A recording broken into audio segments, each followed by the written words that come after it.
আসসালামু আলাইকুম। যারা শুটকি ভালোবাসেন তাদের জন্য আজকের এই রেসিপি। পুরো রেসিপিটা দেখতে থাকুন। এখানে 200 গ্রাম লইট্টা শুটকি ছোট করে কেটে নিয়েছি। এগুলোকে হালকা করে সিদ্ধ করে নেব।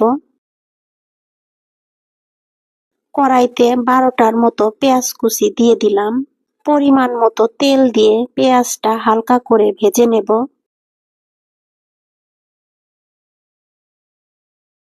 দিয়ে দিলাম স্বাদ মতো লবণ, 1 চামচ হলুদ গুঁড়া, 2 চামচ মরিচ গুঁড়া, 1 চামচ ধনিয়া গুঁড়া, হাফ চামচের কম জিরা গুঁড়া দিয়ে মশলাগুলো ভেজে নেব।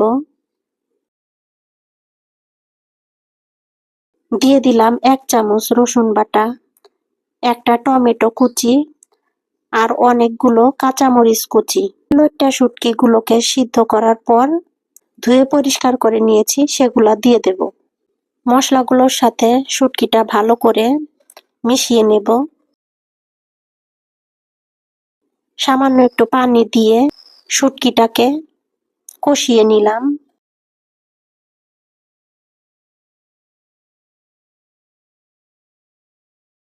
দিয়ে দিলাম অনেকগুলো রসুন কুচি।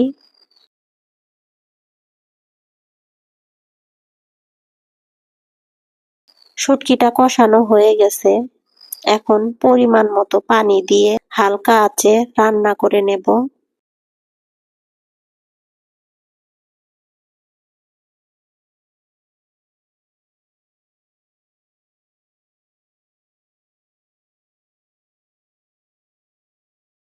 শুটকিটা রান্না করতে আমার 30 মিনিটের মতো সময় লেগেছে। ঝোলটা ঘন হয়ে এসেছে। নামানোর আগে 1 চামচ টেস্টিং সল্ট দিয়ে দিলাম।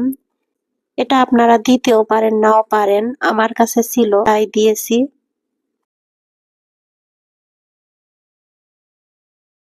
হয়ে গেল আমার ঝাল ঝাল লইট্টা শুটকি ভুনা। রেসিপিটা ভালো লাগলে লাইক, কমেন্ট, শেয়ার করবেন। আমার চ্যানেলটিকে অবশ্যই সাবস্ক্রাইব করবেন। সবাই ভালো থাকবেন, সুস্থ থাকবেন। আল্লাহ হাফেজ।